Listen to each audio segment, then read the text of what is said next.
Hello guys CSAT maths is back. हमने reading comprehension किया बीच में कुछ, we have completed reasoning and now it's time to come back to maths. Now before our lesson today what I want to share is majority of maths weightage, मतलब जो maximum weightage जिन chapters से आता है maths में we had already covered. अब हम क्या करेंगे कि जो रिमेनिंग कुछ 30% वेटेज है जहाँ से क्वेश्चंस आते हैं या फिर वो टॉपिक्स जो थोड़े डिफरेंट हैं, थोड़े चैलेंजिंग है, वो सारे करेंगे। So whatever we have covered till now it's actually enough to clear C SAT, because हम पी वाई क्यू सॉल्व करेंगे, उसके साथ हम सारे मैथ्स के लेसन्स, सारे रीजनिंग के लेसन्स, रीडिंग कॉम्प्रिहेंशन के लेसन्स, ये अगर हम कंप्लीट कर लेंगे we are in a good place to clear C SAT. But anyways हमारा गोल क्या है कि जितनी अच्छी तैयारी कर सकते हैं करते हैं, ताकि अगर पेपर चैलेंजिंग हो, कोई दिक्कत हो तो we can still clear it. ठीक है। Now with this in mind आज हम क्या करेंगे, आज हम स्पीड, टाइम, डिस्टेंस और डायरेक्शन, ये जो सारे एस्पेक्ट्स हैं ये सारे कवर करेंगे। ठीक है। नाउ जनरली ये टॉपिक्स में भी दो सेपरेट यूनिट्स की तरह पढ़ाया जाता है, बट आई फील डायरेक्शन और डिस्टेंस स्पीड इनको सेपरेटली पढ़ाना सही नहीं है, because at the end of the day same approach और सेम इंट्यूशन, सेम लॉजिक ही अप्लाई होगा। ठीक है। So with this let's get started with today's lesson और आराम से आज का शुरू करते हैं। ठीक है। Now, a bit about myself. So, I cleared UPSC CSE in 2017 with an AIR 529, और मैंने उसको छोड़ के एप्टीट्यूड रिलेटेड कई सारे एग्जाम्स क्लियर किए हुए हैं, some of which are listed here. But सबसे इंपॉर्टेंट चीज़ क्या है कि I have a top 10 rank in another exam of UPSC which is the IES exam, और मेरा 160 प्लस स्कोर सी सैट में भी है। So you are in pretty safe hands, और जो भी मैंने अभी तक समझा है फ्रॉम वेरियस एग्जाम्स, यूपीएससी का पैटर्न, सब कुछ समझ के ही I design this entire course in a manner कि आपका टाइम भी बचे, टाइम मैनेजमेंट भी हो, और आपकी जीएस की तैयारी भी अफेक्ट ना हो। ठीक है। सो शुरू करते हैं। Now let's start from the very basics की डेफिनेशन क्या है।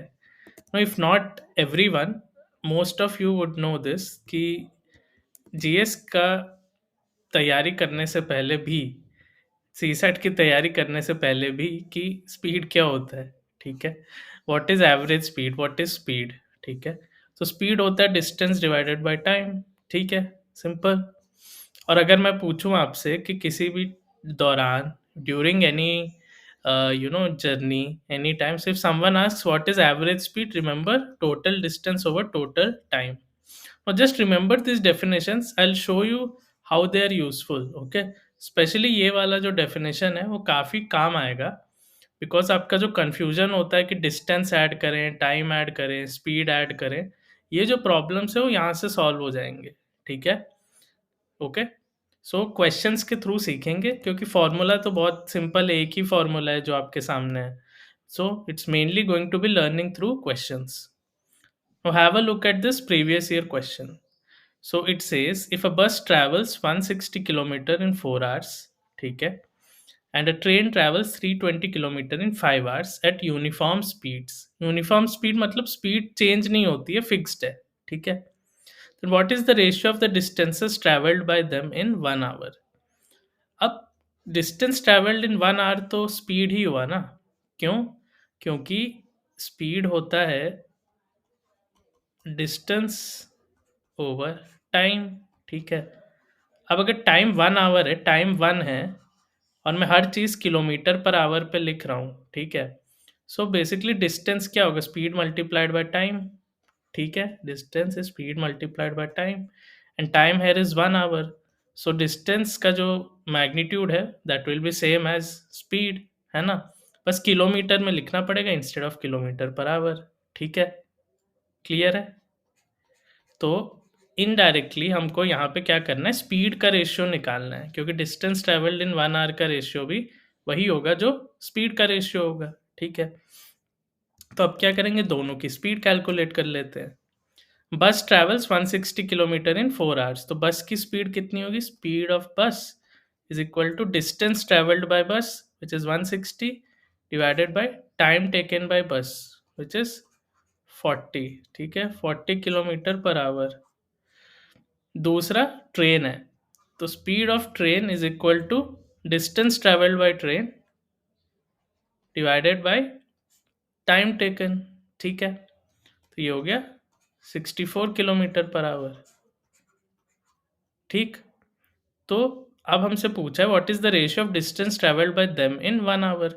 तो बस का डिस्टेंस क्या होगा 1 आवर में, 40 kilometre per our multiplied by 1 our, जो हो गया 40 किलोमीटर। और सिमिलरली ट्रेन के लिए हो गया 64 किलोमीटर। ठीक है, so now you cancel common factor, क्या 8 5 ज़ा 40 एंड 8 8 ज़ा 64। ठीक है, सो हमें मिलता है रेशियो 5:8। ठीक है, क्लियर है? I hope this is clear. Okay, I just use the basic definition and try to solve it. ठीक, Mr. Kumar drives to work at an average speed of 48 kilometer per hour. Okay, so speed इनकी है 48 kilometer per hour. This is the average speed. Okay, the time taken to cover the first 60% of distance is 10 minutes more than the time taken to cover the remaining distance. ठीक है, अब मान लो mister Kumar को जो distance travel करना है वो है D, total distance D travel करना है। ठीक है, the time taken to cover the 60% distance is 10 minutes more than the time taken to cover the remaining distance. ठीक है, अब if speed is equal to distance over time, ठीक है, so time क्या हो गया, distance over speed। ठीक है, सो हमें क्या मिला, the time taken to cover the first 60% of distance. तो पहले 60% ऑफ डिस्टेंस कवर करने में क्या टाइम लगेगा, distance divided by speed. So first 60% of distance कितना होगा, that will be equal to 0.6 D, right. उसको डिवाइड किया स्पीड से which is 48 kilometre per hour. ठीक है, तो ये होगी time taken to cover the first 60% of the distance. और ये कह रहा है this is equal to 10 minutes more than the time taken to cover the remaining distance. Remaining distance को कवर करने में कितना टाइम लगेगा, 0.4 डी। अब डी में से 0.6 डी कवर हो गया तो 0.4 डी बचा। 0.4 डी को डिवाइड किया 48 से, so this is the time taken to cover the remaining distance. Now it is saying this is equal to this plus 10 minutes। ठीक है, अब यहाँ पे प्लस 10 नहीं लिखना है क्योंकि everything is in kilometre per our, right. तो आवर में ही लिखना है, तो 10 मिनट्स को अगर मैं आवर्स में लिखूं तो कितने आवर्स हो गए, 10 डिवाइडेड बाई 60। ठीक है, so this is the formula which we get. ठीक है, अब इसको यूज करके सिंपलीफाई कर देते हैं। So let's move this to this side.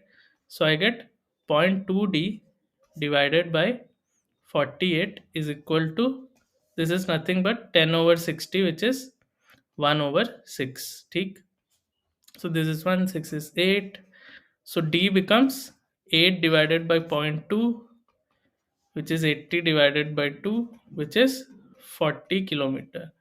तो टोटल डिस्टेंस जो कवर करनी है that is equal to 40 kilometres. ठीक है, हो गया सॉल्व। ठीक है, तो जस्ट हैव अ लुक कि कैसे मैंने स्टेटमेंट को कन्वर्ट किया एक इक्वेशन में। ठीक है, now this is the place where you can find the entire CSAT course at a single place, and this is the link where you can do that. तो I've shared this in the description as well। तो एक ही जगह homework, एक ही जगह concepts, एक ही जगह practice questions. ठीक है, एक ही जगह लेसन्स के PDF जो आपको चाहिए होंगे। ठीक है, so you can find all of this at a single place for reading comprehension, for reasoning, for mathematics, all of them. So make sure you use this link and try to access everything there, क्योंकि बहुत आसानी से course की तरह आप use कर सकते हो। ठीक है, चलो ये क्वेश्चन इजी है, इसको जल्दी से कर लेते हैं। A thief running at 8 kilometre per our is chased by a policeman whose speed is 10 kilometre per hour. ठीक है, सो थीफ की स्पीड होगी 8 किलोमीटर पर आवर। ठीक है, एंड पुलिसमैन की स्पीड होगी 10 kilometre per our. If the thief is 100 meters ahead of policeman, then the time required to catch the policeman, time required for the policeman to catch the thief will be how much? ठीक है, तो यहाँ पे हम क्या कर सकते हैं कि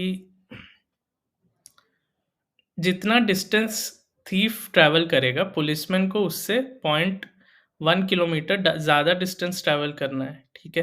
क्लियर है? So thief let's say T hours लगते हैं for both of them to travel, ठीक है?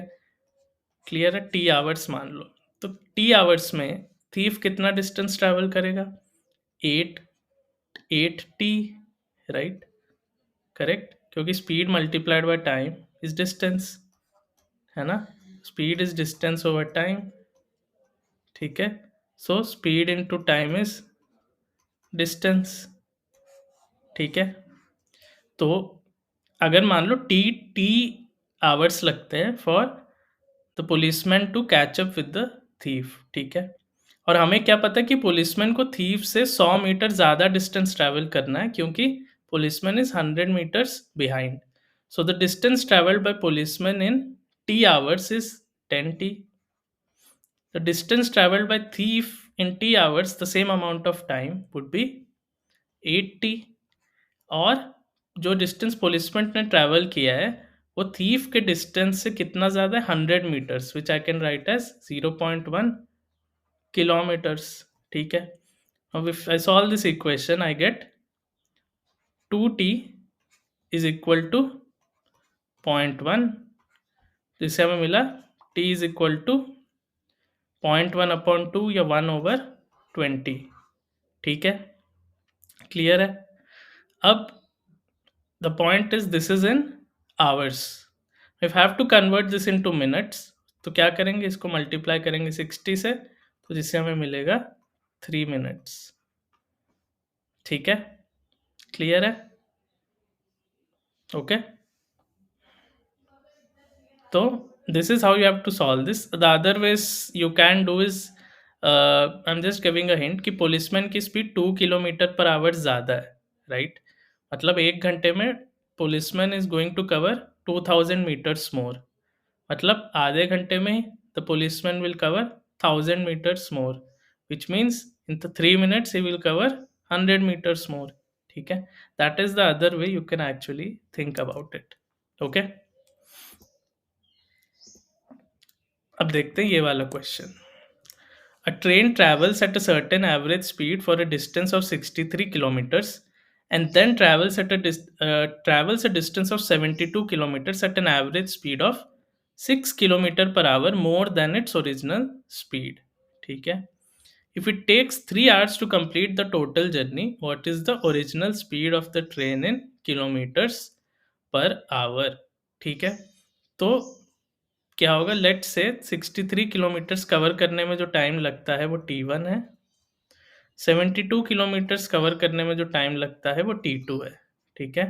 एंड हमें पता है that t1 plus t2 is equal to 3 hours, ठीक?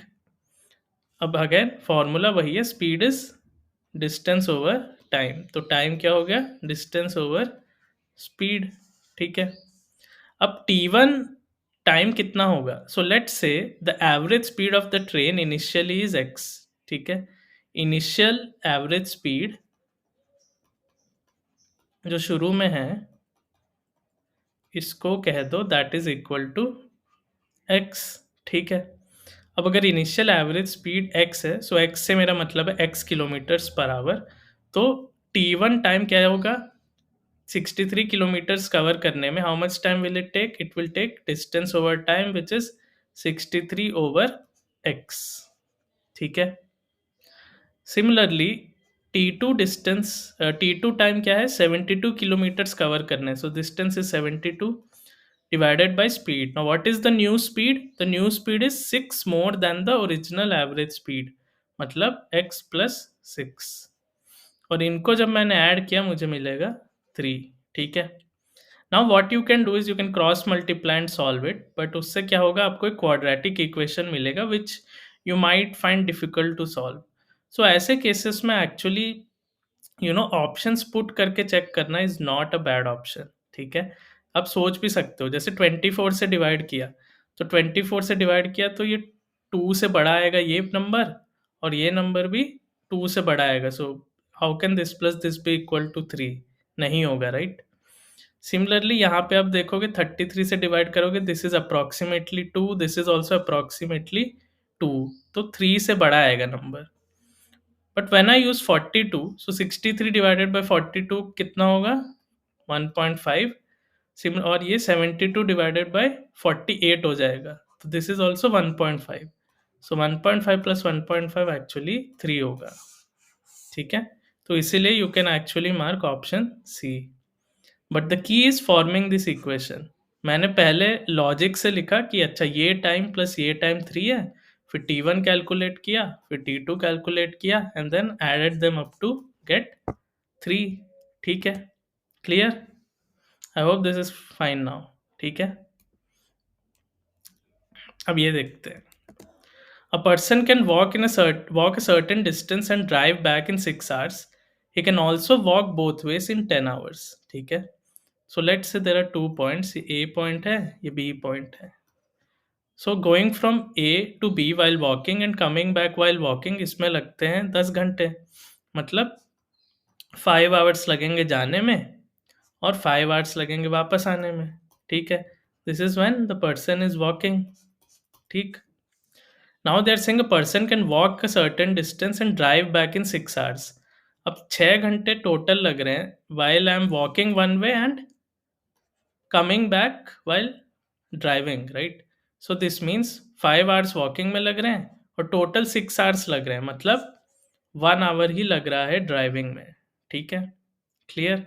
सो अगर 1 घंटा लग रहा है to drive back from B to A, so now if I drive both the ways, क्या होगा? ए से बी जाने में 1 hour लगेगा और बी से ए आने में 1 hour लगेगा। So how much time will you total take to drive both ways? 1 hour plus 1 hour which is 2 hours। ठीक है, तो ये तो बहुत ही इजी क्वेश्चन है, अगर आप देख, if you can just see कि कैसे करना है। सो बोथ वेज 10 hours में है, तो 5 प्लस 5, ये 6 hours है, तो 5 plus 1 and this will be 1 plus 1। ठीक है, सो अब देखो पी वाई क्यू सारे मुश्किल नहीं होते हैं, it's just that you need to be smart, कौन से पिक करने हैं, कौन से आप सोच सकते हो।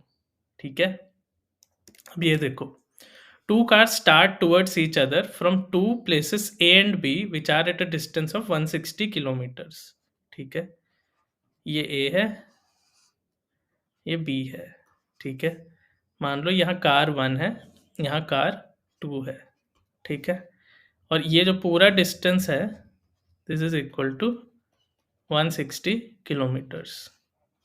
ठीक है, the both start at the same time at 8:10 a.m. If the speeds of the cars are 50 kilometers and 30 kilometers per hour, they will meet each other at, मतलब ये कार 50 किलोमीटर पर आवर से चल रही है और ये car चल रही है 30 किलोमीटर पर आवर से। So when will they meet? So let's say यहाँ पे मिलते हैं। ठीक है, let's say they meet hair.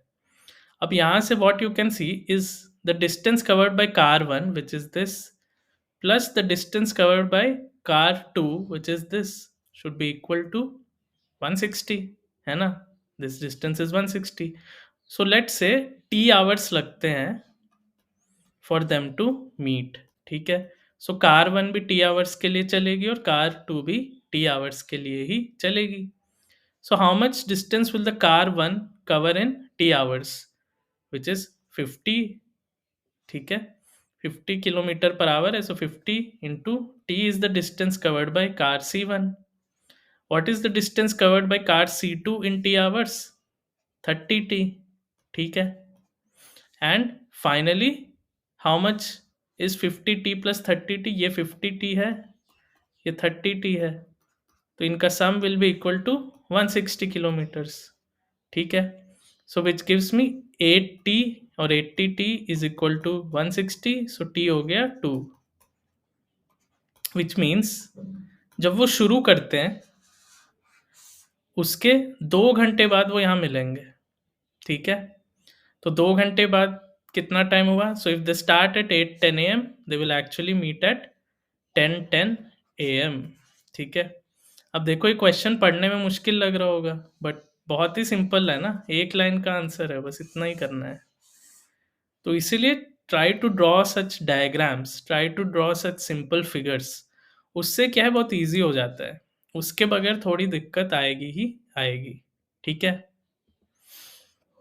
अब ये देखते हैं, two persons A and B are running on a circular track. At the start, B is ahead of A and their positions make an angle of 30 degree at the center of the circle. ठीक है, तो let's say clockwise direction में they are going to run, ठीक है। Clockwise मतलब ऐसे भागेंगे, ठीक है। Let's say this is the centre of circle and let's say initially A is here और जो बी है 30 डिग्री एड है, मतलब बी इज एक्चुअली हेयर, ठीक है। और ये हो गया 30 डिग्रीज, ठीक है। Now they are saying when A reaches the point diametrically opposite to his starting point, मतलब when A will reach this point, ठीक है। so let's say point P, he meets B, मतलब सेम अमाउंट ऑफ टाइम में B यहाँ से यहाँ जाएगा और ये A जो है वो यहाँ से यहाँ तक जाएगा, ठीक है। Now A is going to cover total यहाँ से यहाँ कितना, A कवर करेगा 180 डिग्रीज, ठीक है, बिकॉज यहाँ से यहाँ ये पूरा 180 डिग्रीज बनेगा यहाँ पे, ठीक है। This is 180 degrees and B is going to cover from here to here which is 180 minus 30 which is 150 degrees, ठीक है। अब जो डिस्टेंस कवर करते हो आप along a circle, that is actually proportional to the degree जो आप कवर कर रहे हो, ठीक है। So this you can remember. तो एक ए को सेम टाइम में 180 डिग्रीज कवर करना है और बी को सेम टाइम में 150 डिग्रीज कवर करना है, ठीक है। तो एक तरह से आप कह सकते हो कि इनका जो डिस्टेंस का रेशियो है, डिस्टेंस ऑफ ए, ठीक है, divided by distance of B, ये रेशियो इक्वल होगा 180 बाय 150 के, विच इज 6:5, ठीक है। अब डिस्टेंस को मैं क्या लिख सकता हूँ, speed multiplied by time, so speed of A multiplied by time of A divided by speed of B into time of B. But point क्या है कि स्पीड टाइम तो दोनों सेम ही ले रहे हैं, राइट, क्योंकि सेम टाइम पे ही शुरू कर रहे हैं, सेम टाइम पे ही वहाँ मिल रहे हैं, तो एक्चुअली टी ए और टी बी तो सेम है। तो इनडायरेक्टली क्या चाहिए, तो we got speed of A divided by speed of B which is what is being asked in the question, ठीक है। तो that is equal to D A divided by D B which is equal to 6:5, अगर आप ऐसे लिखोगे, ठीक है। So your answer would be 6:5। तो हमने अलग अलग क्वेश्चंस कर लिए, स्पीड के, टाइम के, डिस्टेंस के। तो आपने देखा कि कैसे फॉर्मूला एक्चुअली एक ही है और उसी को यूज़ करके we are just just understanding the question, English में समझ रहे हैं और उसको यूज़ करके इक्वेशंस लिख रहे हैं। तो इसको लेके आज आपको मैंने होमवर्क भी दिया हुआ है। But before going there, as I promised कि हम आज डायरेक्शंस भी कवर कर रहे हैं, ठीक है। सो अब क्या करेंगे, डिस्टेंस वाला पार्ट, स्पीड टाइम वाला हो गया, अब डायरेक्शन वाला समझते हैं, क्योंकि यहाँ से भी काफ़ी क्वेश्चंस आते हैं by the way. So this is an important lesson from that aspect, ठीक है। So before we go to this question, एक बेसिक सा आपको फॉर्मूला पता होना चाहिए और उस फॉर्मूला का source is something called Pythagoras, ठीक है, थियरम। तो ये क्या कहता है कि कोई भी दो साइड्स हैं और उनके बीच 90 डिग्री आता है, ठीक है। ये ए है, ये बी है, ये सी है। तो अगर ऐसा होता है तो A B square plus B C square is equal to A C square. तो ये आपको बस याद रखना है, ठीक है। तो जिन साइड्स के बीच में 90 डिग्री है, 90 degrees between A B and B C, right, ये बी सी है, ये ए बी है, इनके बीच 90 है, तो इसका स्क्वायर प्लस इसका square is equal to opposite side का स्क्वायर। ये कब वैलिड होगा, only when this angle is 90 degrees, ठीक है। तो ये किसी भी ट्रायंगल पे ट्रू है, आप ट्रायंगल ऐसे बना लो, ठीक है, ट्रायंगल ऐसे बना लो, कैसे भी बना लो, ठीक है। तो this square plus this square will equal to this square, यहाँ पे इसका स्क्वायर प्लस इसका square will be equal to इसका स्क्वायर, ठीक है। तो ये चीज़ आप नोट कर लो क्योंकि ये यूज होगा और डायरेक्शन के क्वेश्चंस में खासकर this is going to be used, ठीक। Now let's go ahead. यहाँ पे आपको और सेपरेट थ्योरी की कोई ज़रूरत है नहीं। तो location of B is north of A and location of C is east of A. तो ये ए है, ठीक है। ये saying B is to the north of A and C is to the east of A, ठीक है। The distances A B and A C are 5 kilometre and 12 kilometre. तो A B हो गया 5 किलोमीटर और ए सी हो गया 12 किलोमीटर, ठीक है। So automatically, if this is the north, this is the east, this becomes 90 degrees. The shortest distance between the locations B and C. अब किन्हीं भी दो पॉइंट्स के बीच में शॉर्टेस्ट डिस्टेंस तो स्ट्रेट लाइन ही होती है, ठीक है। तो basically this becomes a triangle and using Pythagoras theorem what do we know that BC square is equal to AB square which is 5 square plus AC square which is 12 square. So BC square is equal to 25 plus 144 is equal to 169, ठीक है। So which implies B C 169 किसका square है 13 square, ठीक है। So B C की length आ गई 13, ठीक। तो पाइथागोरस थ्योरम नोट कर लो, अच्छे से लिख लो और ऐसे अप्लाई करना प्रैक्टिस करो अलग अलग पी वाई क्यूज पे भी, okay. I hope this is clear now. अब इस पे आते हैं, ठीक है। अब ये क्वेश्चंस क्या है कि बिल्कुल कॉमन सेंस यूज़ करना है, कुछ ज़्यादा परेशान होने की ज़रूरत है नहीं। So F is 1 kilometre to west of D, B is 1 kilometre to east of E. चलो यहाँ से लिखना शुरू करते हैं बिकॉज मैं I can see lot of E and A, यहाँ से लिखना ईजी होगा, ठीक है। So B is 1 kilometre to the east of E, तो ये ई है, ये हो गया बी। सो दिस इज 1, ठीक है। A is 2 kilometer to the north of E. So if A is 2 kilometer to the north of E actually, not B, so इसको मैंने लिख दिया A को यहाँ पे, ठीक है। C is 1 kilometer to the east of A, so C becomes here, ठीक है। D is 1 kilometer to the south of A, so D is somewhere here actually, ठीक है। So this is 1, this is 1. And finally F is 1 kilometer to the west of D, so F is somewhere here, right? So this is 1. Now what are the three villages in line? So these are the three villages we have in line, right? It should be A, D, E. So answer is B, ठीक है। It wasn't difficult, right? आपको बस देख के बनाना है diagram. तो direction वाले questions में आपको बस ये बेसिक चीज़ें पता होनी चाहिए।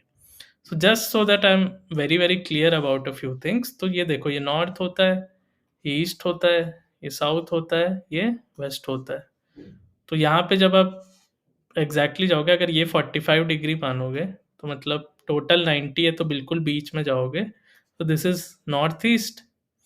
सिमिलरली ये हो जाएगा साउथ ईस्ट, ये हो जाएगा साउथ वेस्ट और ये डायरेक्शन हो जाएगी नॉर्थ वेस्ट, ठीक है। तो ये बस आप याद रख लो, इससे ज़्यादा कुछ जानने की ज़रूरत है नहीं, ठीक है।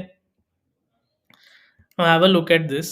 Two friends X and Y start running and they run together for 50 meters in the same direction and reach a point. अच्छा, मान लो दोनों ने यहाँ से शुरू किया और एक जगह कहीं जाके सेम डायरेक्शन, मान लो वो दोनों नॉर्थ गए तो 50 मीटर गए and then they reach the some point, ठीक है। X turns right and run 60 metres. तो जो एक्स है 60 meters to the right and y turns left and runs 40 meters. So y goes 40 meters to the left, ठीक है। Then x turns left and runs 50 meters and stops. तो अगर मैं ऐसे travel कर रहा हूँ, ठीक है, x and now what is the left? आप ऐसे जा रहे हो, आपका लेफ्ट ये होगा, right. Then x turns left and runs 50 meters. तो इस डायरेक्शन में 50 meters, ठीक है। And then stops while y turns right. So अगर आप इस डायरेक्शन में जा रहे हैं भाई, इसका राइट क्या होगा, आप ऐसे जा रहे हो, this is right. y turns right and runs 50 meters and stops. तो y again runs 50 meters and stops. How far are the friends from each other. अब देखो, ये है ना इनके बीच का डिस्टेंस, राइट। अब क्योंकि ये लाइन पैरेलल होगी इस लाइन के, तो जितना डिस्टेंस ये है उतना ही ये है। सो हाउ मच इज दिस, ये 40 है, ये 60 है। सो 40 प्लस 60 100 है, तो ये लाइन भी 100 ही हुआ। तो they are actually 100 meters apart. ठीक है। अब आप इसमें भी देखो, कुछ नहीं किया मैंने बस जो बोला है वो डायग्राम बनाया और उससे आंसर मिल गया। तो इतना लंबा जो क्वेश्चन है वो इतना मुश्किल है नहीं, बस इतने से डायग्राम में you can actually concise it. Okay, ठीक है। नोट्स बनाओ और जरूर लिखते जाओ। ओके, अब ये देखो, a man walks down the back side of his house straight 25 meters, then turns to right and walks 50 meters again, then he turns towards left and again walks 25 meters. If his house faces to the east, what is his direction from the starting point? ठीक है, तो चलो हम अपना बना लेते हैं ये। So this is north, this is east, this is south and this is west. अब अब इसका हाउस जो है, house faces to the east, मतलब घर ईस्ट फेसिंग है। ठीक है, तो हाउस फेसेस हेयर। अब man walks down the back side of his house straight 25 meter. अब ये अगर घर इधर फेसिंग है, तो back side of the house किस डायरेक्शन में होगा, ऑपोजिट डायरेक्शन में होगा। So the man actually walks in the west direction for 25 meters. ठीक है, मान लो 25 मीटर इधर चल गया। ठीक है, then turns to the right and walks 50 meters again. अब दिस, इफ अब कोई ऐसे जा रहा है तो right would be this direction. So walks 50 meters again. तो यहाँ से the person walked 50 meters like this. Then he turns towards left and again walks 25 meters. अब यहाँ से लेफ्ट किधर होगा, इधर होगा। ठीक है, और इधर गए 25 मीटर। ठीक है, and what direction is his, what is his direction from the starting point। तो ये स्टार्टिंग पॉइंट है, अब यहाँ है, तो इस डायरेक्शन जोड़ लो आप। ठीक है, ये स्टार्टिंग पॉइंट है और भी फाइनल इधर है, तो किस डायरेक्शन में है। तो ये नॉर्थ है, ये वेस्ट है, तो ये नॉर्थ वेस्ट है। ठीक है, और दूसरी बात क्या है कि ये एंगल भी 45 डिग्री ही है। क्यों, क्योंकि ये डिस्टेंस भी 50 ही है, दिस 25 प्लस 25 50 है, और ये जो डिस्टेंस है ये भी 50 ही है। ठीक है, तो क्योंकि ये डिस्टेंस भी 50 है, ये डिस्टेंस भी 50 है, एक्चुअली ये 45 डिग्री ही होगा, तो एग्जैक्टली नॉर्थ वेस्ट है। ठीक है, क्लियर। तो अगेन डायग्राम बना के बहुत आसानी से देख लिया क्या करना है। ठीक, तो अब इसके बाद अब आपकी रिस्पॉन्सिबिलिटी है कि आज का होमवर्क आप सिंसियरली करो। Now I have given homeworks to you from speed, time, distance as well as direction. Easy questions हैं जो हमने जैसे सॉल्व किए हैं उससे ईजी या वैसे ही क्वेश्चंस हैं, तो बिल्कुल मिस नहीं करना है होमवर्क, और definitely you have to email me. ठीक है, so these are the homeworks from speed, time, distance. ठीक है, questions you can easily solve अगर आपने ऊपर के क्वेश्चंस में ध्यान दिया हो, और I have given you a couple of questions as homework from direction as well. ठीक है, तो इनको सॉल्व करके email me at superk@kalam.in। So मैं I will be getting back to you very very shortly. आप ईमेल करो, I will be replying very quickly. और इसके बाद अभी हमने क्या कर लिया कि इसके बाद हमारा जो, even if you want to understand chapter wise, we have covered how much, 2/3 of mathematics हो रखा है। वेटेज वाइज तो इससे ज़्यादा हो गया, but in terms of chapters I am talking, weightage wise तो 75-80% हो गया।